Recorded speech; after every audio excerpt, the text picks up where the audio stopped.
Oxford Bookworms, Stage 4. Published by FLTRP, copyright Oxford University Press, 2009. 书虫牛津英汉双语读物第4集。小妇人 Littlewomen by Louisa May Alcott, retold by John Escott. Read by Shelley Thompson.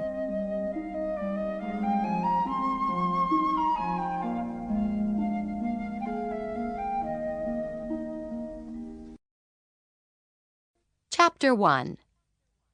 4 Sisters. "Christmas won't be Christmas without any presents," said Jo crossly. "It's so awful to be poor," agreed Meg, looking at her old dress. "It's not right for some girls to have pretty things and others to have nothing at all," said little Amy. "We've got father and mother and each other," said Beth gently. The 4 young faces round the fire cheered up as they thought of this, but then Jo said sadly, "We haven't got father, and we won't have him for a long time." She didn't say, perhaps never, but each silently thought it, remembering that he was away at the war in the South. Then Meg said, "Mother says we shouldn't spend money on presents when our men are fighting a war." "We can't expect anything from Mother or each other," said Jo. "But we only have $1 each, and that won't help the army much. Let's each buy ourselves what we want and have a little fun.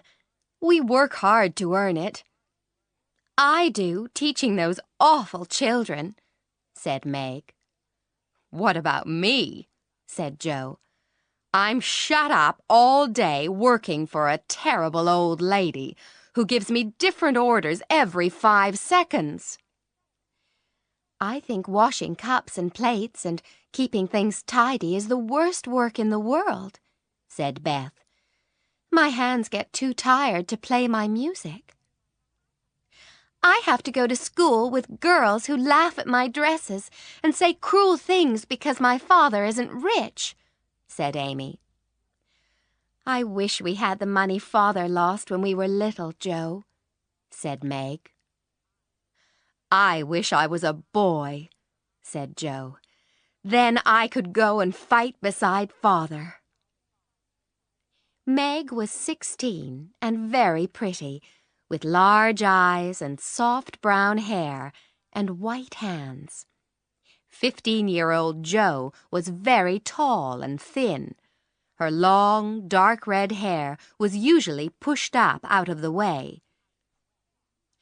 Beth was 13, a very shy girl who seemed to live in a happy world of her own. Amy was the youngest, but thought herself to be the most important. She had blue eyes and yellow hair which curled onto her shoulders. At 6 o'clock, Beth put a pair of slippers by the fire to warm, and Meg lit the lamp. Amy got out of the comfortable chair without being asked, and Jo forgot how tired she was and held the slippers closer to the fire. "These are old," she said. "Mother needs a new pair." "I'll get her some with my $1, said Beth. "No, I shall," cried Amy. "I'm the oldest," began Meg. "I'm the man of the family now Father is away, and I shall buy them," said Jo. "Let's each get her something, and not get anything for ourselves," said Beth. "That's a kind idea," said Jo. "What shall we get?" Everyone thought for a moment, then Meg said, "I'll give her a nice pair of gloves." "The best army slippers," said Jo. "Some handkerchiefs," said Beth. "A little bottle of perfume," said Amy. "It won't cost much, so I'll have some money left to buy something for me." We'll let Mother think we're getting things for ourselves, and then surprise her," said Joe. Mrs. March arrived home soon after. She took off her wet things and put on her warm slippers. Meg made the tea, Joe brought wood for the fire, Beth was quiet and busy, and Amy gave orders. "I've got a letter from Father," cried Mrs. March. It was a letter to cheer them up, and the special message for the girls came at the end. "Give them all my love and a kiss. I think of them every day. I know they will be loving children to you, and that when I come back, I will be prouder than ever of my little women." A tear dropped off the end of Joe's nose. Amy hid her face on her mother's shoulder. "I'm selfish," she cried, "but I'll try to be better." "We all will," cried Meg. "I think too much about the way I look and hate to work, but I won't any more."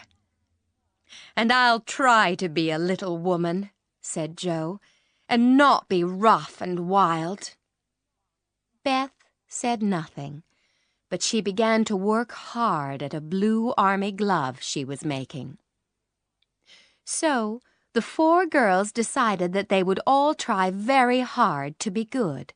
They would never be cross or lazy or selfish, and they would all help each other. They talked over their plan that evening while they made sheets for Aunt March. Then, at 9 o'clock, they stopped to sing a song. Beth played the old piano, and Meg and her mother led the singing. Joe always sang in the wrong place, but the girls never got too old to sing together.